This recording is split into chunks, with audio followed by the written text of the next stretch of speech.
Hello everyone, कैसे हैं आप सभी। आशा करती हूँ अच्छे होंगे और मन लगा के पढ़ाई कर रहे होंगे। तो आज की इस वीडियो में समकालीन नाटक जो हम लोग का चल रहा था उसको हम लोग आगे बढ़ाएंगे। मेरे ख्याल से ये 2 वीडियो में कंप्लीट हो जाएगा। आज कुछ हिस्सा उसका कंप्लीट करेंगे और बाकी जो बचेगा उसको अगले वीडियो में हम लोग कंप्लीट कर लेंगे। उसके बाद उपन्यास शुरू करेंगे। तो ये तो हम लोग करते ही रहेंगे। इसके अलावा मैं आप लोगों से एक आज प्रश्न पूछूंगी और उस प्रश्न का जवाब आप लोग ईमानदारी से सोच के ज़रूर दीजिएगा। दिल से सोचिएगा, ईमानदारी से सोचिएगा, उस प्रश्न का जवाब ज़रूर दीजिएगा। और मुझसे किसी बहन ने मेरी कमेंट किया था कि अब तो एज भी ज़्यादा हो गई है और बच्चे भी बड़े हो गए हैं, तो क्या अब मतलब ऐसा किया जा सकता है, कुछ सफलता पाई जा सकती है? अब क्या हो सकता है? अब तो सारी उम्मीदें भी ख़त्म हो गई हैं, ऐसा कमेंट था। तो मैं बता दूं कि एज ज़्यादा हो गई है इसका कोई मतलब नहीं होता है ना। ये वैकेंसी ऐसी है कि इसमें आप 65 साल तक भी फिल कर सकते हैं। और लेकिन इसका मतलब ये नहीं है कि आप ट्राई ही करते हैं। 60 साल में अगर 65 साल में नौकरी करेंगे तो क्या आप बचाएंगे और कितना आप मतलब अपने परिवार को देख रेख कर पाएंगे, क्या हो पाएगा। लेकिन इसको तुरंत हासिल करना है। एज की मतलब बात नहीं है, इसमें लिमिटेशन की बात नहीं है। जो ये कहा जा रहा है कि क्या अब भी हो सकता है, 40 के अगर हम ऊपर हो गए हैं तो क्या अब भी पा सकते हैं, तो उसका मेरे पास 2 उदाहरण है। एक लोग का उदाहरण है, जब हम लोग कोचिंग पढ़ते थे तभी मुझसे सर ने बताया था कि उनके किसी कोचिंग में 56 या 57 साल के कोई थे और बहुत बुजुर्ग थे। तो उनके बच्चे उनको बहुत सुनाते थे। सारे लड़के मतलब थे बड़े बड़े, वो सब नौकरी करते थे। ये बहुत ट्राई कर रहे थे, उनके पिता जो बूढ़े हो गए थे लेकिन उनका हो नहीं रहा था। तो वो जो थे ट्राई करते करते उनको बच्चे मतलब इतना सुनाने लगे कि आप कुछ नहीं कर सकते हैं, बस बच्चों को पैदा कर सकते हैं, परिवार नहीं देख सकते हैं। तो ये बातें अपने उन्होंने कहा कि जॉब करने से मतलब नहीं है, नौकरी लगने की बात नहीं है। अपने आप को साबित करने के लिए उन्होंने 57 साल की उम्र में उन्होंने नौकरी पाई थी। और मेरे साथ पिछले साल एक लोग हैं, वो 46 साल के हैं, 46 ईयर के हैं। उनकी नौकरी अब लगी है। लड़कियां बड़ी हो गई हैं और भी सब बच्चे मतलब एकदम शादी करने की एज में लड़की हो गई है, अब जाके उनकी नौकरी लगी है। क्यों लगी है? उनको भी ऐसे ही था कि उनके जो अगल बगल के लोग थे, रिश्तेदार थे, इतना सुनाते थे कि मतलब किसी लायक नहीं हुए, ये है वो है। तो अब की बार उन्होंने ठान लिया था, तो 46 साल की उम्र में वो नौकरी पाए हैं।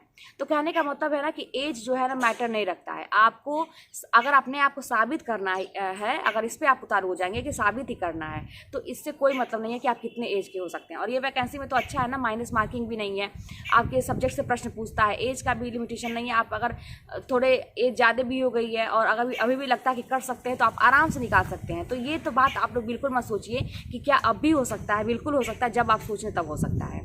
ठीक है, तो ये तो बात हो गई एज से संबंधित बातें हैं।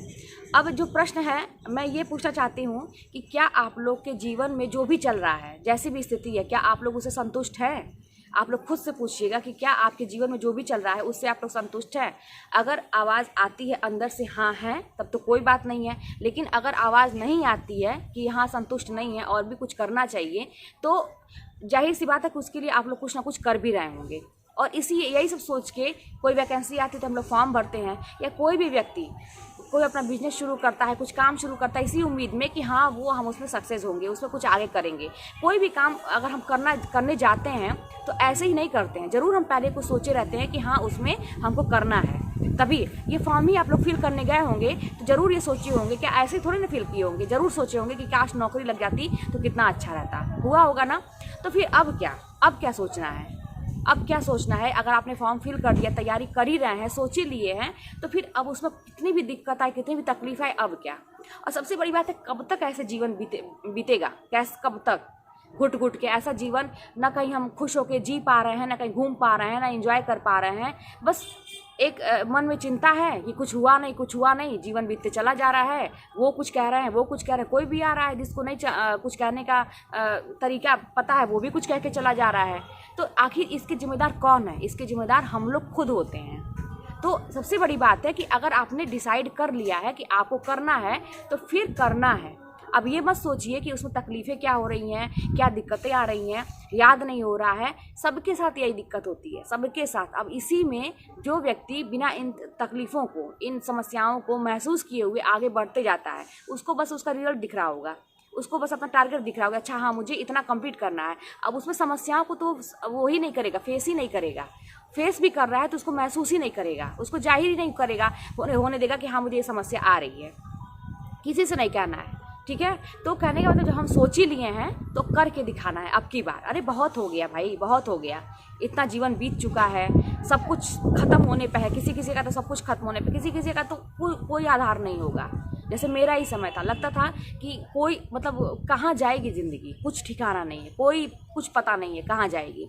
लेकिन रिस्क लेना, एक कहते हैं रिस्क लेना ज़िंदगी में, ठीक है। क्या होगा, सब कुछ तो गंवा ही चुके हैं, टूटने को बचा ही क्या है, ठीक है। थोड़ा और ही गंवा लेंगे, क्या हो जाएगा इससे, इतना सब कुछ चला गया है, थोड़ा और ही चला जाएगा तो बचा ही क्या है। तो ठीक है, रिस्क लेते हैं ज़िंदगी में। तो अब की बार ठान लीजिए कि अब की बार करिए और ये सब ख़त्म करिए कि जो मतलब जितनी भी परेशानियां हैं, जो भी हैं, एक अच्छा सा जीवन शुरू करिए अच्छे से अपने परिवार के साथ। अगर नहीं परिवार बना है, अपने माँ बाप के साथ, अपने किसी किसी के बच्चों की खुशी होगी कि मेरा बच्चा क्या चाहता है और उसके परिवार के लोग क्या चाहते हैं, क्या एक सपना होगा। अब अगर आपका कोई भी सपना होगा ये पूरा करना है तो ज़रूर आप लोग ये नौकरी निकालेंगे, ठीक है। तो ख़त्म करिए ये सब कि फिर अगले साल देखेंगे, अगले साल देखेंगे। हमेशा एक ही चीज़ को लेके चलिए, मान के चलिए कि वैकेंसी आपके लिए आखिरी मौका है और नहीं होगा तो फिर कभी नहीं होगा, ठीक है। तो आपके हाथ में है, ये सारी चीज़ें आपके हाथ में है। अगर आपको आगे भी ऐसी ही ज़िंदगी मंजूर है कि भाई जैसे चल रहा है वैसे ही आगे चलेगी तो ठीक है, और अगर आप नहीं चाहते हैं ऐसा, अब आपको झेलने की क्षमता नहीं है तो फिर निकाल लीजिए अब की बार आर या पार किसी भी तरीके से, ठीक है। तो चलिए हम लोग चलते हैं अब अपने नाटक की तरफ। अब देखिए यहाँ पे हम देखेंगे कि अब हमीदुल्ला जो हैं इनकी क्या है, उलझी आकृतियाँ हैं, इनकी उलझी आकृतियाँ हैं, ठीक है। हमीदुल्ला की उलझी आकृतियाँ हैं क्योंकि इनके जीवन में दरिंदे बहुत हैं। तब तक उत्तर से उर्वशी आती है, वो क्या कर देती है, हर वार कर देती है, मतलब हमला कर देती है। अब जो है हमको ये रचना याद हो गई, अब इसके विषय में थोड़ा पढ़ेंगे। उलझी आकृतियाँ, तो उलझी आकृतियाँ 73 में है, बोल दीजिए तुरंत। उलझी आकृतियाँ 73, आकृतियाँ त आ रहा है 73, ठीक है। उलझी आकृतियाँ में त आ रहा है 73। अब पैसे को सामाजिक प्रतिष्ठा को दिखाकर यथार्थ का चित्रण, ठीक है ना। पैसे को सामाजिक प्रतिष्ठा दिखाकर यथार्थ का चित्रण यहाँ पे है। आगे देखिए, दरिंदे में क्या है, 75 में है, 73 के बाद 2 साल के बाद 75। इसमें सभ्य मनुष्य के भीतर के पशु का चित्रण। दरिंदे भाई नामी है, तो हर एक मनुष्य में एक दरिंदा छिपा होता है, अच्छा और बुरा दोनों इंसान होता है। तो एक दरिंदे में इसमें सभ्य मनुष्य के भीतर छिपे पशु का चित्रण है, ठीक है। उत्तर उर्वशी 79 में है, उत्तर उर्वशी कब है, 79 में है। तो इसमें स्त्री के व्यक्तित्व का चित्रण है, ये दिया नहीं है लेकिन मैंने अलग से कहीं पढ़ा होगा तो उसको मैंने यहाँ पे लिख लिया है याद करने के लिए। और हर वार जो है ये 86 में है, तो इसमें कंपनी है, कंपनी के संबंधित है ये हर वार, बॉस हैं इसमें। और युवती का शोषण होता है, युवती कौन रहती है, शंकिता रहती है नाम की, शंकिता नाम की युवती रहती है, इसमें यही चीज़ है इस नाटक में, ठीक है। आगे देखते हैं। अब देखिए इसमें कुछ इंपॉर्टेंट चीज़ें। अब हमीदुल्ला कृत उलझी आकृतियाँ जो हैं, इसमें इस नाटक में भी 3 नाटक हैं। जो उलझी आकृतियाँ हैं इसमें भी 3 नाटक है। इसलिए देखिए जब यहाँ पे इस पेज पे था ये उलझी आकृतियाँ, तो देखिए याद करने के लिए मैंने यहीं पे पेंसिल से लिख लिया है 3 नाटक। देखिए 3 नाटक मैंने लिख लिया है, ठीक है ना, कि मुझे याद रहे कि अच्छा उलझी आकृतियाँ में जो है 3 नाटक हैं। तो आप लोग भी ऐसा कुछ कर सकते हैं याद करने के लिए अपने, ठीक है। तो देखिए अब हमीदुल्ला कृत उलझी आकृतियाँ में नाटक में 3 नाटक हैं। पहला है समय संदर्भ, एक और युद्ध और उलझी आकृतियाँ, तो है ही, ठीक है ना। तो समय संदर्भ में भाई उलझी आकृतियाँ कब हो जाती हैं कि जब एक समय में एक और युद्ध जब हो जाएगा, समय संदर्भ में एक और युद्ध हो जाएगा तो उलझी आकृतियाँ हो जाती हैं। इस तरह से हम याद कर लेंगे। आगे देखिए, सन 1974 में प्रकाशित नाटक अमृत पुत्र किसका है, सत्यव्रत सिन्हा का है। अमृत पुत्र सत्यव्रत सिन्हा, ठीक है। तो ये 1 लाइनर है, एक ही लाइन का है। तो देखिए मैंने पढ़ते पढ़ते यहाँ पे ऊपर लिख लिया था अमृत पुत्र सत्यव्रत सिन्हा का क्या है, अमृत पुत्र, इस तरह से, ठीक है। तो अब देखिए सत्य का जब व्रत तोड़ते हैं, सत्य का व्रत कैसे तोड़ते हैं, अमृत पी के तोड़ते हैं, ऐसे आप याद कर सकते हैं। सत्य का व्रत जो है वो तोड़ते हैं कैसे, अमृत पी के। अब देखिए इनकी एकमात्र नाट्यकृति है ये, विसंगति नाटक है। अब देखिए अगला देखते हैं, विपिन कुमार अग्रवाल को कुछ विद्वानों ने हिंदी में विसंगति बोध के नाटकों के आरंभकर्ता के रूप में स्वीकार किया है। विपिन कुमार अग्रवाल को कुछ विद्वानों ने भी हिंदी में विसंगति बोध के नाटकों के आरंभकर्ता मतलब शुरुआत इन्होंने किया, कुछ लोग मानते हैं ऐसा। अब देखते हैं इसमें क्या है। तो इसमें है विपिन कुमार ने 3 एब्सर्ड नाटक लिखे थे। विपिन कुमार ने 3 एब्सर्ड नाटक लिखे थे। कौन कौन सा, 3 है ना, 3 अपाहिज, सर्वप्रथम कल्पना पत्रिका में 1960 में प्रकाशित था।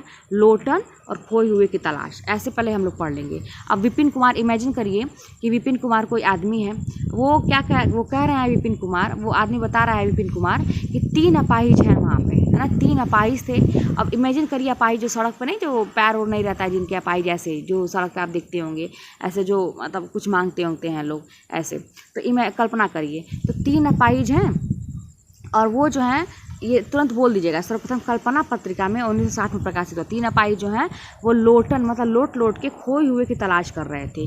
3 अपाहिज थे जो सड़क पे लोट के चल रहे थे और किसकी तलाश कर रहे थे? खोए हुए की तलाश कर रहे थे, ठीक है। अब 3 अपाहिज सर्वप्रथम कल्पना पत्रिका में 1960 में प्रकाशित हुआ था। लोटन 74 में है, ठीक है, और खोए हुए की तलाश, ठीक है। अब आगे देखिए सुशील कुमार सिंह। अब यहाँ पर देखिए सुशील कुमार सिंह जो है वो राजनीतिक नाटककार हैं। अब यहीं पे थोड़ा सा हम सुशील कुमार सिंह पे इमेजिन करते हैं। तो जब भी मेरे सुशील कुमार सिंह सामने आता था ना, और राजनीतिक मैंने एक बार पढ़ा, तो दिमाग में तुरंत एक कल्पना आ गई, सुशील कुमार सिंह, राजनाथ सिंह जो हमारे एक नेता हैं, आप देखे होंगे न्यूज़ में, राजनाथ सिंह, उनका, सुशील कुमार सिंह मैं पढ़ती थी लेकिन राजनाथ सिंह का जो है ना चेहरा मेरे सामने आता था, ऐसा मैंने कल्पना एक बार कर लिया था, वो हमेशा के लिए बैठ गया था। तो सुशील कुमार सिंह तो राजनाथ सिंह, ऐसा चेहरा आता था, क्योंकि वो नेता थे। अब जब नेता है तो राजनीति से संबंधित हैं ही, तो इस तरह से मैंने याद कर लिया था कि सुशील कुमार सिंह मतलब राजनीति से संबंधित हैं। बोलेंगे लेकिन वही सही बोलेंगे, है ना। इमेजिन आप कुछ भी करेंगे लेकिन बोलेंगे सही, मतलब उस चीज़ को, उस व्यक्ति को आप कुछ भी समझ लीजिए, लेकिन आप जब भी नाम बोलेंगे तो सही बोलेंगे, नहीं तो एग्जाम में करना होगा, ठीक है। तो राजनीतिक नाटक काफ़ी रूप प्रसिद्ध हैं। अब इनके प्रमुख नाटक इस प्रकार है। अब देखिए, जब राजनीतिक हैं तो राजनीति में क्या चलता है? कुर्सी की लड़ाई होती है, सिंहासन की लड़ाई होती है। तो पहला ही याद कर लेंगे ना तो अगला आपको आसान हो जाएगा जोड़ने में। तो सिंहासन खाली है। सुशील कुमार सिंह कहते हैं कि राजनीतिक नाटककार वो कह रहे हैं कि सिंहासन खाली है और इसीलिए ना बापू की हत्या 1000वीं बार हुई थी, है ना। सिंहासन के लिए तो मतलब इमेजिन करिए कि सिंहासन खाली है, इसलिए बापू की हत्या 1000वीं बार हुई थी। और जो अंधेरे के राही होते हैं ना, मतलब जो अंधेरे में जिनको पसंद है, मतलब बुरा काम पसंद है, अंधेरे के जो राही होते हैं वो नागपाश ही करते हैं, नागपाश। अब देखे होंगे रामचंद्र जी को नागपाश, मतलब लक्ष्मण को, है ना, नागपाश में बांध दिया गया था। तो ये नागपाश करते हैं ना, अंधेरे के जो राई होते हैं नागपाश में ही सबको बांधते हैं और 4 यारों का यार बनाते हैं, 4 यारों का गुट बनाते हैं। जैसे नहीं देखते हैं लोग गलत लोग जो होते हैं वो गुट बनाते हैं, ग्रुप बनाते हैं, लड़ाई झगड़ा करते हैं, तो वही चीज़ है। तो अब इससे हम याद कर लेंगे कि सुशील कुमार सिंह जो है राजनीतिक नाटककार, याद हो गया। अब सुशील कुमार सिंह कह रहे हैं कि सिंहासन खाली है क्योंकि इसीलिए बापू की हत्या 1000वीं बार हुई, और जो अंधेरे के राही होते हैं वो नागपाश करते हैं और इसीलिए, और क्या करते हैं, 4 यारों का यार बनाते हैं, ठीक है, 4 यारों का यार बनाते हैं, ठीक है, ये हमको याद हो गया। अगला देखिए मणि मधुकर। अब मणि मधुकर पहले इमेजिन करिए, मणि मधुकर। अब मणि मधुकर, मधु आ रहा है, मधु किससे मिलता है? शहद, मधुमक्खी से मिलता है, ठीक है ना। अब ये देखिए लोक नाट्य, भाई लोक नाट्य गाँवों में देखिए छत्ता लगाती है मधुमक्खी, है ना, गाँव में पेड़ ओड़ पे देखिए अक्सर छत्ता लगाती है। तो लोक नाट्य हम जोड़ लेंगे, मधुमक्खी का छत्ता कहाँ होता है? गाँव में होता है। तो मणि मधु का लोक नाट्य, ऐसे इमेजिन कर लेंगे। सामाजिक और राजनीतिक नाटक लिखने के लिए प्रसिद्ध हैं, ठीक है।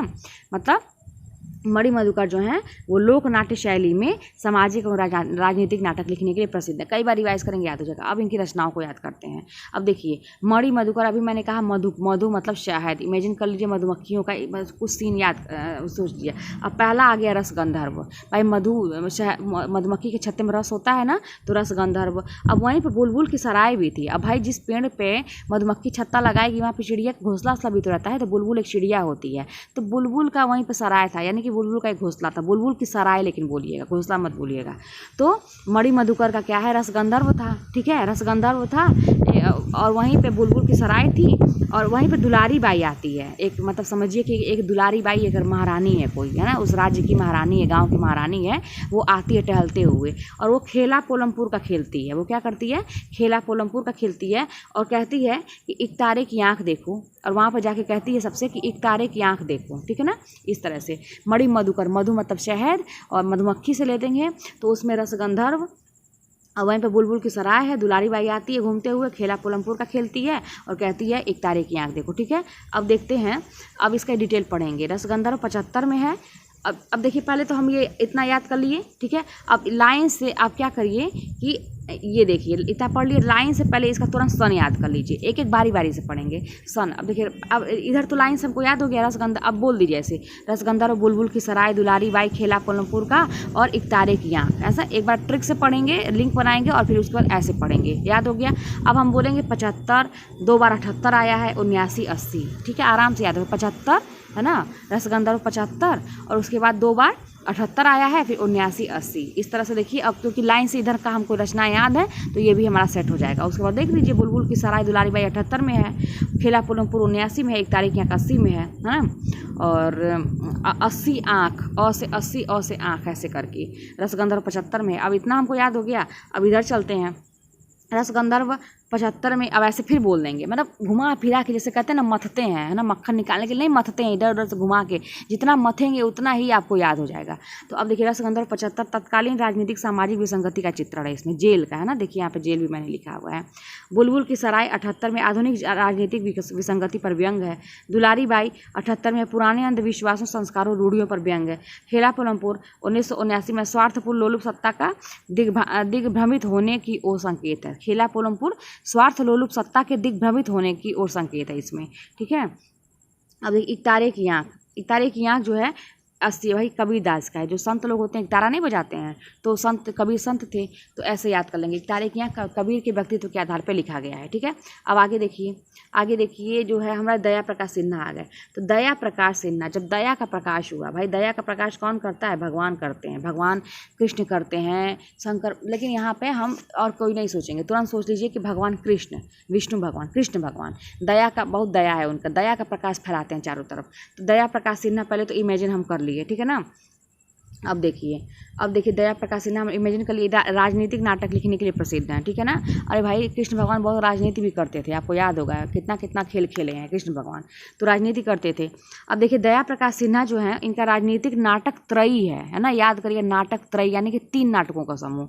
अब पहला है दया प्रकाश, जब दया का प्रकाश भगवान किए कृष्ण भगवान, तो क्या हुआ, इतिहास का चक्र चला, चक्र चलाते हैं ना कृष्ण भगवान, चक्र चलाते हैं अपना सुदर्शन चक्र, तो इतिहास का चक्र चला। और कथा एक कंस की भी कहे, कंस को मारे थे ना, तो जब दया का प्रकाश चलाए कृष्ण भगवान, दया प्रकाश सिन्हा दया प्रकाश का जब चलाए, तो वहाँ पे इतिहास का चक्र चला और कथा एक कंस की भी चली, ठीक है। और सीढ़ियाँ भी वहीं पे दिखी, और सीढ़ियाँ भी वहीं पे दिखी। सीढ़ियाँ से क्या मतलब है कि जब कंस को दौड़ा दौड़ा के मार रहे थे तो सीढ़ियों पर नहीं भाग रहा था, तो वही चीज़ है कि वहाँ पे सीढ़ियाँ भी दिखी, ठीक है। तो दया का जब प्रकाश चला तो क्या हुआ कि इतिहास का चक्र चला, दया का जब प्रकाश चारों तरफ फैला तो इतिहास का चक्र चला, कथा एक कंस की हुई और सीढ़ियाँ भी वहीं पे दिखी, ठीक है। अब आगे देखिए दया प्रकाश सिन्हा का, और देखिए दया प्रकाश सिन्हा के अन्य नाटक और कौन कौन से हैं। तो जब दया का प्रकाश फैला, भगवान जब दया का प्रकाश फैलाए चारों तरफ, तो क्या हुआ, पंचतंत्र के मन के भंवर में, पंचतंत्र में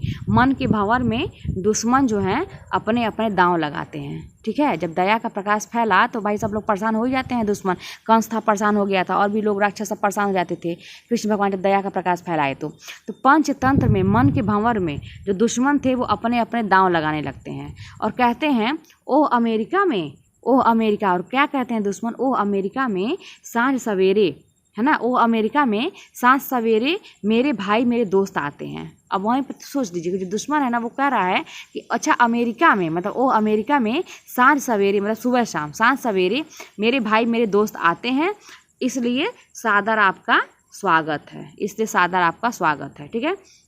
तो दया का जब प्रकाश फैला तो पंचतंत्र में, पंचतंत्र के मन के भंवर में दुश्मन जो है अपने अपने दांव लगाते हैं और कहते हैं ओ अमेरिका में सांझ सवेरे मेरे भाई मेरे दोस्त आते हैं, इसलिए सादर आपका स्वागत है, ठीक है। अब देखिए अगला देखिए शंकर शेष। अब यहाँ पर शंकर शेष जैसे ही नाम आया आप सब समझ गए होंगे कि क्या हम सोचेंगे, शंकर भगवान को सोचेंगे। शंकर शेष, शंकर भगवान के गले में हमेशा क्या रहता है, शंकर भगवान के गले में क्या रहता है, फंदा रहता है, फंदी रहता है, किसका, सांपों का फंदी रहता है ना, फंदा, सांप सब लपेटे रहते हैं गले में, फंदी रहता है। और सही वहीं पे सांप सब अपना घरौदा भी बनाए रहते हैं, है ना, घरौदा भी भाई उसी में रहते घर, मतलब हमेशा शंकर भगवान के ना, शंकर भगवान के गले में लिपटे रहते हैं।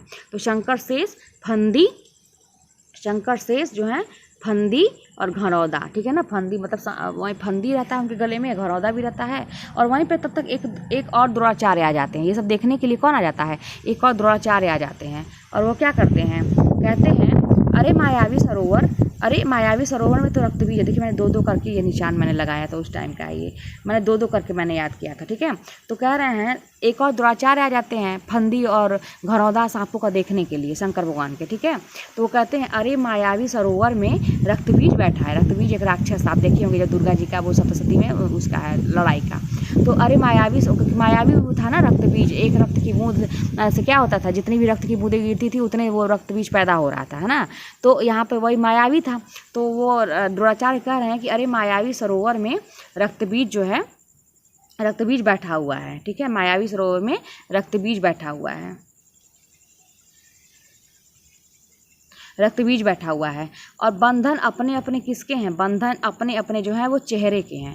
भाई हम लोग हमारे घर के सबके चेहरे एक दूसरे से मिलते हैं तो बंधन में हम लोग बंधे रहते हैं ना। तो बंधन अपने अपने चेहरे के हैं। कोमल गांधार जो है ना वो पोस्टर बनाता है, और वो क्या बन गया, खजुराहों का शिल्पी बन गया। देखिए 3 को मैंने एक साथ लेके चला था। तो कोमल गांधार नाम का कोई आदमी है, वो पोस्टर बनाता है, पेंटिंग करता है, पोस्टर बनाता है वो, और खजुराहों का क्या बन गया, शिल्पी बन गया। उसके बाद बिन बाती का दीप कब जलता है, आधी रात के बाद। भाई बिन बाती का दीप सोचिए, भूत ऊत टाइप का। भाई दीपक तो हम लोग का जलता है बाती से ना, लेकिन क्या कह रहा है, बिन बाती के दीप। अब बिन बाती का दीप मतलब ऐसा मैजिक कब होगा, जब भूत ऊत वाला कुछ ऐसा होगा, मायावी कुछ चीज़ें होंगी। तो ये सब भूत ऊत पिशाच कब आते हैं, रात में आते हैं ना। तो बिन बाती के दीप कब जलते हैं, आधी रात के बाद जलते हैं, ठीक है। तो इस तरह से हमको याद हो गया। अब आराम से आप पढ़ सकते हैं, एकदम बस थोड़ा सा आपको कल्पना करने की ज़रूरत है। अब शंकर भगवान को तुरंत इमेजिन कर लीजिए, शंकर शेष, ठीक है, शंकर शेष, बार शंकर शेष, ठीक है।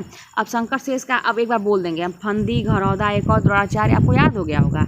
उसके बाद देखिए अरे मायावी सरोवर रक्तबीज बंधन अपने अपने चेहरे कोमल गांधार पोस्टर खजुराहो का शिल्पी बिन बाती के दीप आधी रात के बाद, ठीक है। अब इसका जो है हम थोड़ा सा डिटेल भी पढ़ते चलेंगे। अब इतना हमको याद हो गया। अब देखिए फंदी का तो घरौदा का 78 है, और एक द्रोणाचार्य का 77, थोड़ा सा आगे पीछे ध्यान दीजिएगा, ठीक है। घरौदा 78 में, एक और द्रोणाचार्य का 77 में है। अब देखिए फंदी क्या है, व्यक्ति की विडंबना का नाटकीय चित्रण है ना। व्यक्ति की विडंबना का, भाई फंदा वंदा कब कोई लगाता है फांसी का, जब बड़ा विडंबना मतलब उसके जीवन में ऐसा हो जाता है कुछ, और वो बहुत परेशान रहता है। तो व्यक्ति की विडंबना का नाटकीय चित्रण है। घरौदा दफ्तरों में कार्यरत युवतियों के जीवन का यथार्थ चित्रण है घरौदा। एक और द्रोणाचार्य कहाँ थे, महाभारत कालीन द्रोणाचार्य की पौराणिक मिथकीय चित्रण है, ठीक है। और मायावी सरोवर 80 में है, पौराणिक कथानक पर आधारित मायावी सरोवर जान ही रहे हैं। रक्तबीज भी है। अब देखिए यहाँ पे बंधन अपने अपने, ठीक है, बंधन अपने अपने है। चेहरे जो है व्यक्ति व समाज के दोहरे चरित्र का चित्रण, चेहरे इसलिए नाम ही रखा गया है कि भाई किसी का चेहरा ऊपर से कुछ और दिखता है, दोहरा चेहरा आजकल सबका होता है। तो व्यक्ति व समाज के दोहरे चरित्र का चित्रण है। कोमल गांधार महाभारत के कथानक पर आधारित है। ये कोमल गांधारी थी ना, ऐसे इमेजिन करेंगे। पोस्टर जो है वर्तमान राजनैतिक सामाजिक आर्थिक विषमताओं के बीच आम आदमी की त्रासदी का चित्रण है, ठीक है। खजुराहों का शिल्पी काम व अध्यात्म के जीवन दर्शन का विश्लेषण है। काम व अध्यात्म मतलब आप खजुराहो का आप समझ ही रहे होंगे कि वहाँ पे कैसे कैसे मतलब मूर्तियाँ हैं और वहाँ पे क्या विशेषता है। तो इसीलिए देखिए यहाँ पे दिया है काम व अध्यात्म के जीवन दर्शन का विश्लेषण है। बिन बाती के दीप कब जलते हैं, आधी रात के बाद जलते हैं, आपको मैंने बता ही दिया है। आगे देखते हैं मुद्रा राक्षस। अब आप समझ ही गए होंगे कि हम क्या इमेजिन करने वाले हैं, राक्षस इमेजिन करने वाले हैं, मुद्रा राक्षस इमेजिन करिए। अब ये रूसी नाटककार गोगोल के नाटक इंस्पेक्टर जनरल का हिंदी नाट्य रूपांतर आला अफसर के नाम से किया था, ठीक है। अब ये याद कर लीजिए कि मुद्रा राक्षस ने जो है रूसी नाटककार, ये इंपॉर्टेंट है, ये मतलब मुद्रा राक्षस ने रूसी नाटककार गोगोल के नाटक इंस्पेक्टर जनरल का हिंदी नाट्य रूपांतर आला अफसर के नाम से किया है। मतलब रूसी नाटककार गोगोल थे, है ना, उनका था इंस्पेक्टर जनरल, उसका हिंदी में मतलब रूपांतर किया है इन्होंने आला अफसर के नाम पे, ठीक है। अब देखिए आगे देखते हैं। मुद्रा राक्षस के नाटक निम्न है। अब देखिए यहाँ से, अब यहाँ पे मुद्रा राक्षस कहता है, ठीक है। अब तिलचट्टा से, अब देखिए 3 मैं लेके चली थी, तो यहाँ पे देखिए मैंने पेंसिल से 3 को जितना मैं लेके चलती थी पेंसिल से निशान बना लेती थी, ठीक है। तो मुद्रा राक्षस जो है मुद्रा राक्षस के सामने मुद्रा राक्षस आ जाता है तिलचट्टा को मारने। काकरोच हम लोग मारते हैं ना दवाई छिड़क के, तो तिलचट्टा को काकरोच समझ मतलब उसी उसमें लेंगे, सेंस में लेंगे हम। तो मुद्रा राक्षस जो आता है, राक्षस आता है तिलचट्टा को मारने के लिए। तो तिलचट्टा कहता है, बेचारा घबरा जाता है, कहता है योर्स फेथफुली। हम लोग लेटर टर्म लिखते हैं ना नीचे, बहुत मतलब दयनीय भाव से कह रहा है तिलचट्टा मुद्रा राक्षस से। तिलचट्टा कह रहा है योर्स फेथफुली मर जीवा, मतलब मर जाएंगे भाई। मुद्रा राक्षस से तिलचट्टा कहता है योर्स फेथफुली मर जीवा, मतलब मर जाएंगे। तब तक क्या होता है, इतना कहता है तिलचट्टा की बात खत्म हो गई। तब तक वहीं पे तेंदुआ आ जाता है। तेंदुआ आता है और वो अपनी प्रथम प्रस्तुति दिखाने लगता है आला अफसर के सामने। वो भी फंसा रहता है, तेंदुआ भी। इधर तो तिलचट्टा फंसा ही है मुद्रा राक्षस के सामने, और उधर तेंदुआ को ना आला अफसर मारने जाता है। तो तेंदुआ भी बेचारा फंसा रहता है। तो वो क्या करता है, अपनी प्रथम प्रस्तुति दिखाता है। तेंदुआ प्रथम प्रस्तुति दिखाता है किसके सामने, आला अफसर के सामने, बचने के लिए उसको इम्प्रेस करता है। अब देखिए, और कहाँ तो और गुफाएं में कौन बैठा है, गुफाएं में संतोला बैठा है। संतोला नाम का एक आदमी बैठा है गुफाएं में, ठीक है। थोड़ा सा कल्पना करने की आवश्यकता है, आपको आराम से याद हो जाएगा। मुद्रा राक्षस जाता है तिलचट्टा को मारने, तो बेचारा तिलचट्टा घबरा जाता है, कहता है योर्स फेथफुली मर जीवा, है ना, मर जाएंगे भाई, छोड़ दो मुझको। तब तक उधर तेंदुआ, ये कहानी यहीं पे ख़त्म हो जाती है। तेंदुआ को सोचिए, अब तेंदुआ कहीं है जंगल में, एक आला अफसर जो है वो तेंदुआ को शिकार करने निकलता है, मार रहा है सामने से। तो तेंदुआ बेचारा क्या करता है, प्रथम प्रस्तुति मतलब करने लगता है, मतलब नाच गाना करने लगता है, प्रथम प्रस्तुति दिखाने लगता है किसको, आला अफसर को, उसको इम्प्रेस करने लगता है। और वहीं गुफाओं में, भाई तेंदुआ शेर कहाँ रहता है, गुफा में रहता है। तो वहीं गुफाओं में कौन रहता है, संतोला बैठा है, एक आदमी छुप के बैठा हुआ है, ठीक है। ये हो गया। अब इसके विषय में हम लोग थोड़ा सा पढ़ेंगे। देखिए तिलचट्टा 72 में है, स्त्री पुरुष की यौन कुंठा, स्त्री पुरुष की यौन कुंठा का चित्रण है, ठीक है ना। तिलचट्टा स्त्री पुरुष की यौन कुंठा का चित्रण है, याद रखिएगा, पूछता है, इंपॉर्टेंट है।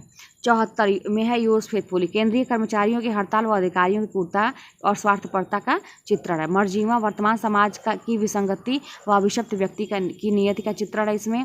तेंदुआ जो है मानव की पार्श्विक प्रवृत्तियों का चित्रण है। प्रथम प्रस्तुति इसका नहीं दिया है। आला अफसर 79 में है, नौकरशाही के क्रूर व कुटिल चरित्र का चित्रण है। गुफाएं उसमें आपका 79 में है, द्विपात्रीय प्रयोगात्मक रचना है। संतोला जो है, संतोला 80 में है, वर्तमान सामाजिक स्थिति के बीच नए समाज की कल्पना। वर्तमान सामाजिक बीच मतलब जो आजकल समाज चल रहा है, संतोला मतलब ये क्या है, उससे मतलब नए समाज की कल्पना की गई है, ठीक है। अब देखिए यहाँ पे मुद्रा राक्षस ने नाटक की भाषा को हाशिए की भाषा कहा है। मुद्रा राक्षस ने कहा है, मुद्रा राक्षस ने नाटक की भाषा को हाशिए की भाषा कहा है, ठीक है, ये याद कर लीजिएगा। अब यहाँ पे आते हैं गिरिराज किशोर, यहाँ पे याद हो गया हमको। गिरिराज किशोर का देखते हैं हम। तो गिरिराज किशोर गिर जा रहे हैं, हमेशा ये ना, ये जो गिरिराज किशोर है गिर जा रहे हैं। और गिर के क्या कह रहे हैं यहाँ पे हम 3 को लेंगे। यहाँ पे देखिए मैंने लगाया 3 को। कह रहे हैं गिरिराज किशोर गिर के कह रहे हैं कि नरमेध नाम का एक आदमी है जो बादशाह भी है और गुलाम भी है अपने बेगम का, ठीक है। नरमेध नाम का एक आदमी है जो बादशाह तो है ही, लेकिन वो गुलाम है अपनी बेगम का, और कहता है प्रजा ही रहने दो। वो कहता है प्रजा ही रहने दो, ठीक है। क्यों कहता है प्रजा ही रहने दो, अब यहाँ पे हम 3 लेंगे।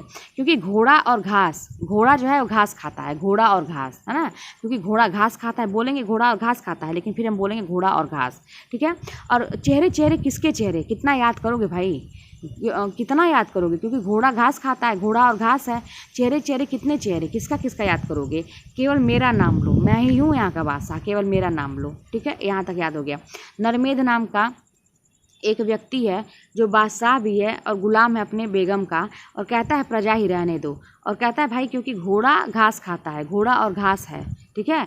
चेहरे किसके चेहरे याद रखोगे, केवल मेरा नाम लो, क्योंकि मैं ही यहाँ का बादशाह हूँ। अब आगे देखिए, उसी का है। और जुर्म आयात बढ़ गया है, यहाँ पे 2 को हम लेके चलेंगे। जुर्म आयात बढ़ गया है क्योंकि काठ की तोप से लोगों को मारा जा रहा है ना, इसलिए जुर्म बढ़ गया है। जुर्म आयात बढ़ गया है क्योंकि काठ की तोप से लोगों को मारा जा रहा है। अब देखिए यहाँ पे, अब इसका हम देखते हैं। नरमेध, ठीक है, इसको छोड़ दीजिए। बादशाह गुलाम बेगम 1979 में सत्ता की क्रूरता से आक्रोशित जनता का मूर्त चित्रण है ना, इसीलिए इसमें तीनों दिया हुआ है। देखिए प्रजा ही रहने दो, 77 में है ये, थोड़ा सा देखिए 79 में, 77 में। उसके बाद महाभारत के कथानक पर आश्रित है ये। और घोड़ा और घास 80 में है। और चेहरे किसके चेहरे 83 में व्यवस्था की निरंकुशता व जनता की पीड़ा का चित्रण है। आगे केवल मेरा नाम लो 84 में फ्राइडीय मनोविज्ञान पर आधारित एडिपस ग्रंथि से पीड़ित व्यक्ति का चित्रण है। अब कि अच्छा ये देखिए, थोड़ा सा मैंने ऐसे याद किया था इसको, ये वाला है ना, जैसे थोड़ा पढ़ाई से संबंधित है। जैसे किसी व्यक्ति को कोई बीमारी मानसिक हो जाती है तो वो क्या करता है, कुछ भी बोलता है ना, तो ये कह रहा है केवल मेरा नाम लो। एक व्यक्ति है जो मानसिक तौर पर बीमार हो गया है और वो जो है तो किस बीमारी से है, ईडिपस ग्रंथि से पीड़ित व्यक्ति है, मानसिक बीमारी मान के चलिए, है ना। ईडिपस से पीड़ित व्यक्ति है, वो कह रहा है, इसीलिए वो कह रहा है कि केवल मेरा नाम लो, इसलिए किसी और के बारे में नहीं सोच रहा है वो। तो ये हो गया आपके फ्राइडी मनोविज्ञान पर आधारित ईडिपस ग्रंथि से पीड़ित व्यक्ति का चित्रण है, केवल मेरा नाम लो। अब यहाँ पे देखिए, जुर्म आयद 1987 में है, न्याय व्यवस्था के खोखलेपन का चित्रण है। मतलब हमारी न्याय व्यवस्था का मतलब कितना वो है, खोखलापन, कितना खोखला है, कितना बेकार है न्याय व्यवस्था, उस पर है। काठ की तोप 2001 में है, व्यंग्यात्मक नाटक। भाई काठ की तोप होती कहाँ है, व्यंगी तो एक तरह से, तो इस तरह से हम याद करेंगे, ठीक है। आगे देखिए, गिरिराज किशोर कृत, इंपॉर्टेंट चीज़ें याद कर लीजिए। गिरिराज किशोर कृत नरमेध के संबंध में डॉक्टर गिरीश रस्तोगी लिखती हैं कि नरमेध वस्तुतः आधुनिक बोध से उपचार इंटेलेक्चुअल नाटक है, ठीक है, इंटेलेक्चुअल नाटक है। और कौन कहा था, गिरीश रस्तोगी कहती हैं, किसके बारे में, नरमेध के बारे में। नरमेध किसका है, गिरिराज किशोर का है, ठीक है। तो इस तरह से हम याद करेंगे। आगे देखिए, सन 1979 में, ठीक है, सन 1979 में प्रकाशित पाँचवां सवार जो है 1979 में प्रकाशित पाँचवां सवार जो है नाटक बलराज, ये जो पाँचवां सवार नाटक है बलराज पंडित का है ना, बलराज पंडित का पाँचवां सवार। बलराज, सोचिए पाँचवां सवार, अरे बलराज मतलब समझिए कोई बलराम को ले लीजिए, या कोई राजा है बलराज, वो सवार होकर किस पे आते हैं, रथ पर सवार होकर राजा लोग चलते हैं ना, तो पाँचवां सवार है ना बलराज पंडित। मतलब इमेजिन करिए कोई राजा है और वो, तो इसके विषय में क्या कहा है, क्या काम है, बूढ़े समाज की समस्या पर आधारित है ये नाटक। कौन सा, पाँचवां सवार जो है बूढ़े समाज की समस्या पर, मतलब बूढ़े लोग के जो समाज है, मतलब बूढ़े लोगों का कितना समस्या है ना समाज में, उस पर आधारित है ये, ठीक है। और किसका है ये, बलराज पंडित का है। दूधनाथ सिंह जो है उर्वशी पुरुरवा की पौराणिक गाथा के आधार पे 1900 में यम गाथा नाटक लिखे थे, यमगामा, ठीक है ना। दूधनाथ सिंह यमगामा ऐसे। अब जो वन लाइनर है उसको आप यहाँ पे देख सकते हैं कि मैंने ऊपर जो चीज़ नहीं याद होता था तो मैं उसको अलग से कहीं पेंसिल से मैं लिख लेती थी, यहाँ पर आप देख सकते हैं, ठीक है ना। यमगामा दूधनाथ सिंह, जैसे वन लाइनर है ना ये, तो इसको मैं ऊपर ही कहीं नोट कर लेती थी ऐसे याद करते करते। अब देखिए यहाँ पर ललित कुमार का आ जाएगा, ललित कुमार सहगल। अब ये लिखते क्या है, हत्या पे, हत्या एक आकार की नाटक की रचना की थी। ललित कुमार सहगल, हत्या एक आकार की, इनका नाटक है, किसका है ये, ललित कुमार सहगल की। अब आप इमेजिन करिए, जैसे मैं अपने टाइम का बता रही हूँ, मेरे टाइम के बहुत सारे लोग होंगे, उस टाइम में कई सीरियल ऐसे आते थे ना, आप याद करिए जब हम लोग छोटे छोटे थे तो हेलो इंस्पेक्टर आता था, और क्या सुराग एक सीरियल आता था जिसमें ये सब होता था, सस्पेंस वाले सीरियल होते थे, है ना, डिटेक्टिव टाइप के, और उसमें हत्या बड़ा होता था। तो उसमें अधिकतर लोगों का नाम ना सहगल ओगल टाइप का रहता था, मतलब ये सहगल वो सहगल, अक्सर सीरियल में मैं देखती थी बचपन में। तो ये जो है ललित कुमार सहगल, इनको याद कर लीजिए कि उस टाइम का सीरियल में जो नाम रहता है तो ये उससे किससे संबंधित था, हत्या से संबंधित था। हत्या एक आकार की, ललित कुमार सहगल, हत्या। बस एक बार ये आप कल्पना करिए चीज़ों को, उसके बाद आप सही सही बोल देंगे ना, आपके दिमाग में तुरंत बैठ जाएगी। ललित कुमार सहगल, हत्या एक आकार की, ठीक है। ये नाटक की रचना किए थे, वन लाइनर है। शिव मूरत सिंह ने पूर्वार्ध नाटक की रचना की थी। शिव की मूरत जो है वो पूर्वार्ध से ही प्रसिद्ध है, मतलब पहले से ही, इमेजिन कर लीजिए, शिव की मूर्ति जो है, शिव मूरत जो है पूर्वार्ध से ही प्रसिद्ध है। आगे देखिए, डॉक्टर विनय ने महाभारत के कथानक पर एक प्रश्न मृत्यु काव्य नाटक लिखा। डॉक्टर विनय एक, अब डॉक्टर हैं भाई, डॉक्टर देखिए उस संबंध में डॉक्टर नहीं होंगे, ये डॉक्टर अपने उपाधि से होंगे, लेकिन इससे मान लीजिए कोई PhD किए होंगे तो भी डॉक्टर होते हैं, और एक डॉक्टर जो हमारी चीर फाड़ करते हैं। तो लेकिन हम यहाँ पे एक प्रश्न मृत्यु आ गया ना, तो हम इमेजिन कर लेंगे कि विनय जो है ना चीर फाड़ वाले डॉक्टर हैं जो अस्पताल में रहते हैं। तो डॉक्टर विनय जो है कोई चीर फाड़ किए होंगे और मृत्यु हो गया किसी का, तो उस पर प्रश्न उठ गया, है ना, मृत्यु कर दिया किसी का, तो उस पर प्रश्न उठने लगे कैसे मृत्यु हो गई, गलत ऑपरेशन कर दिया आपने, ऐसे है ना। डॉक्टर विनय एक प्रश्न मृत्यु। आगे देखिए, और ये भी देखिए, ये काव्य नाटक है, एक प्रश्न मृत्यु काव्य नाटक लिखा, ठीक है। चीज़ों को थोड़ा सा, असगर वजाहत, इला की आवाज़। अब असगर वजाहत नाम सुन के आप सोच सकते हैं क्या, हम इमेजिन कर सकते हैं, असगर मतलब असगर से क्या संबंधित आ रहा है, अजगर, है ना। असगर वजाहत अजगर। अब अजगर जब किसी को लपेट लेगा तो वो आवाज़ ही तो व्यक्ति चिल्लाएगा ना, आवाज़ निकालेगा ना। तो अजगर मतलब अजगर बस सोचिए और बोलिए असगर वजाहत। तो असगर वजाहत से क्या होगा, इला की अजगर जब लपेट लिया इला को तो उसकी आवाज़ निकलने लगी। तो असगर वजाहत इला की आवाज़। ठीक है, अब देखिए बृजमोहन शाह। बृजमोहन शाह, तो यहाँ पे बृजमोहन है ना, बृजमोहन शाह ये व्यंग एवं विसंगति बोध के नाटककार हैं। ठीक है, और इनके प्रमुख नाटक कौन कौन से हैं? तो बृजमोहन, अब ये भी संबंधित कृष्ण भगवान से ले लीजिए, ब्रज है ना, ब्रज में मोहन जो थे कृष्ण भगवान थे, ऐसे संबंधित। लेकिन बोलिए बृजमोहन शाह। अब देखिए बृजमोहन शाह क्या, अच्छा पहले तो इनके बारे में कुछ देखिए, मैंने एक्स्ट्रा लिख लिया है, कहीं से मैंने पढ़ा होगा। तो ये देखिए, ये दिल्ली के नेशनल स्कूल ऑफ ड्रामा के क्या थे, संचालक थे। ठीक है, ये दिल्ली के नेशनल स्कूल ऑफ ड्रामा के संचालक थे। ठीक है, अब देखिए इनका जो नाटक है त्रिशंकु है ना, बृजमोहन कहते हैं कि त्रिशंकु जो है ना शहयमात हो गया, मतलब शहयमात का मतलब समझिए मर गया है ना। त्रिशंकु जो है शहयमात हो गया युद्ध मन में है ना, युद्ध मन में त्रिशंकु जो है शहयमात हो गया युद्ध मन में, क्योंकि युद्ध किया वो है ना। तो त्रिशंकु शाहीमात हो गया युद्ध मन में, ऐसे बोल देंगे। अब त्रिशंकु 73 में है, शाहीमात 76 में है और युद्ध मन 75 में, याद रखिएगा नीचे है 75। अब त्रिशंकु जो है व्यंग समस्या का नाटक है, मनु भंडारी का भी एक है। ठीक है, देख लीजिएगा।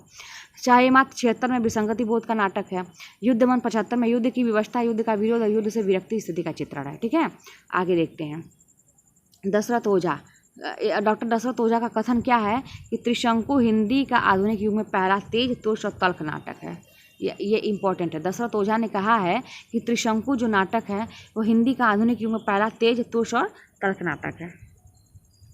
ठीक है, आगे देखिए। शहयमात हिंदी का एक गिनिफिकेंट नाटक है। अब इन्हीं का हम लोग पढ़े ना, ये देखिए, एक तो त्रिशंकु के बारे में बात हुई, वो कहते हैं दशरथ ओझा कि त्रिशंकु हिंदी का आधुनिक युग में पहला तेज नाटक। और शहयमात जो है ये इंपॉर्टेंट है, ये गिनिफिकेंट नाटक है, गिनिफिकेंट। ठीक है, आगे देखते हैं। रामेश्वर प्रेम से संबंधित है। रामेश्वर प्रेम नाम है। अब रामेश्वरम में पहुंच जाइए, रामेश्वरम साउथ में है ना जगह का नाम, तो रामेश्वरम में। अब इमेजिन करिए रामेश्वरम साउथ में क्या है, मतलब दक्षिण भारत में हमारे, वहाँ पे वो है, अरे समुद्र है, बहुत जाते हैं ना, समुद्र का किनारा है वहाँ पे, मतलब अब सोचिए समुद्र का किनारा है ना वहाँ पे, थोड़ा इमेजिन करिए। वहीं पे चारपाई लगा है। ठीक है, समुद्र रामेश्वर प्रेम, रामेश्वरम में चारपाई लगी है और उसी पे कौन बैठा है, राजा नंगा है, वहीं पे लेटा हुआ है, चारपाई पे राजा नंगा है, लेटा है कहाँ पे, रामेश्वरम में। वहीं पर कालपात्र नाम का एक व्यक्ति है जिसका अज्ञात घर मिल जाता है। कालपात्र नाम का एक व्यक्ति है जिसका अज्ञात घर हमको वहीं पे दिखाई दे। इमेजिन करिए समुद्र का किनारा है, कुछ नहीं है वहाँ पे, वहीं पे एक चारपाई पड़ी है, उसी पर राजा नंगा है, लेटा हुआ है राजा नंगा होके। और वहीं पे कालपात्र नाम का एक व्यक्ति है जो जिसका अज्ञात घर है। ठीक है, और अंतरंग आगे बढ़ते हैं थोड़ा सा, तो अंतरंग नाम की एक जगह है, वहीं पे कैंप लगा हुआ है। कैंप लगता है ना, छोटे छोटे तंबू लगाते हैं लोग, टेंट लगा के रहते हैं। तो आगे थोड़ा सा बढ़ते हैं रामेश्वरम में, तो वहीं पे कैंप लगा है, अंतरंग एक जगह है। अब वहीं पे कौन आता है, शस्त्र संतान आता है। शस्त्र संतान यानी कि संतान मतलब एक छोटा सा बच्चा, संतान एक आता है शस्त्र लेके, शस्त्र संतान आता है। किस वेश में आता है, लोमड़ वेश में, लोमड़ी का वेश धारण करके आता है। ठीक है, बहुत अच्छा है, आप इसको अच्छे से याद करिए कि रामेश्वरम में चारपाई पे राजा नंगा लेटा है, कालपात्र का अज्ञात घर है, वहीं पे अंतरंग में कैंप लगा है, और शस्त्र संतान जो है वो लोमड़ वेश में आता है। थोड़ा सा इसका सन याद कर लीजिएगा। शस्त्र संतान का 87, अरे 97, अरे संतान 97 याद कर लीजिए। लोमड़ वेश 80 याद कर, लोमड़ वेश ज़्यादा इंपॉर्टेंट है। अब देखिए लोमड़ वेश, अब नाटक अंग्रेज नाटककार वेन जॉनसन के हास्य नाटक दी फॉक्स या वाल्पोनी का हिंदी रूपांतर है।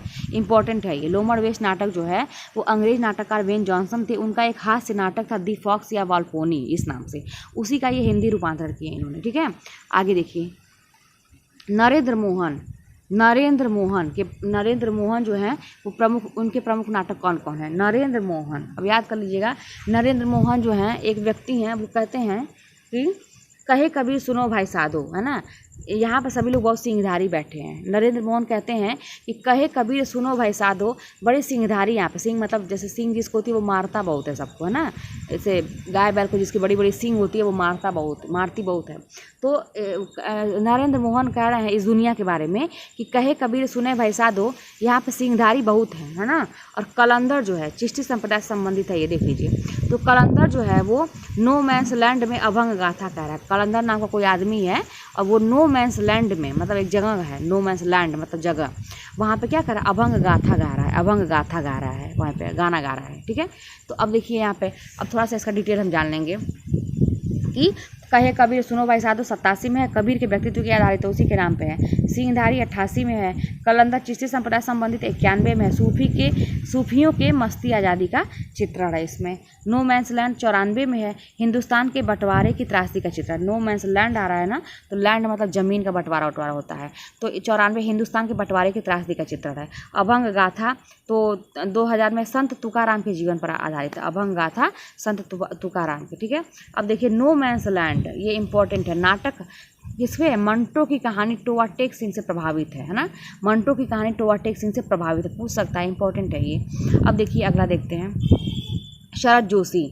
ये शरद जोशी का देखिए, शरद बड़े जोश में रहते हैं भाई, बहुत जोश में रहते हैं शरद जोशी, और कह रहे हैं जोश में, मतलब ये व्यंग नाटककार हैं, वैसा व्यंग नाटक जितना भी आपको दिख रहा है ना यहाँ पे तीनों, ये व्यंग है। ठीक है ना, तो शरद जोशी का देख लेते हैं कि व्यंग नाटक, तो इनका जो है शरद जोशी कह रहे हैं कि व्यंग नाटककार है, इतना तो आप जान ही गए। अब ये कह रहे हैं कि बैगन की नाव है। अब इमेजिन करिए, बैगन जो हम लोग खाते हैं सब्जी, उसकी नाव बना लिया कोई, उसी में एक गधा बैठा था और अंधों का हाथी बैठा। पर बैगन में कौन बैठता है ना, तो बैगन की नाव में एक गधा बैठा था और अंधों का हाथी बैठा था। तो बैगन का नाव, एक था गधा और अंधों का हाथी, एक था गधा 80 में है। ठीक है, तो शरद जोशी व्यंग नाटक लेखक के रूप में प्रसिद्ध हैं। इनके व्यंग प्रमुख नाटक कौन कौन से हैं? बैगन की नाव, एक था गधा और अंधों का हाथी। आप इमेजिन कुछ भी करेंगे लेकिन रचनाओं का नाम आप सही सही बोलेंगे, और इमेजिन कुछ भी, कल्पना कुछ भी करेंगे लेकिन कवि या लेखक का नाम आप सही सही बोलेंगे। ठीक है, इस तरह से गलत अगर बोलेंगे तो गलत चीज़ दिमाग में बैठ जाएगी और एग्ज़ाम में कन्फ्यूजन होगा।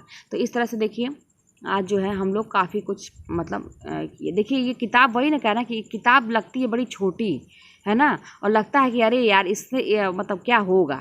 ये सहायक पुस्तक है, ठीक है, सहायक पुस्तक है, इससे आपको हेल्प मिलेगी। अब ये नहीं कि अब बस इतना ही पढ़ें, आप इसके अलावा और भी किताबें पढ़िए। आपको जहाँ से भी जानकारी, कोचिंग वगैरह करते हैं, वो लोग सजेशन आपको दे रहे होंगे कौन सी मूल पुस्तक पढ़ी जाए, है ना, तो कहाँ से प्रश्न आएगा कुछ कहा नहीं जा सकता इससे, लेकिन आपको हेल्प ज़रूर मिलेगी, इतना तो मैं कह सकती हूँ। ठीक है, PG2GT के लिए तो इसमें से क्वेश्चन आपको आराम से मिल जाएंगे।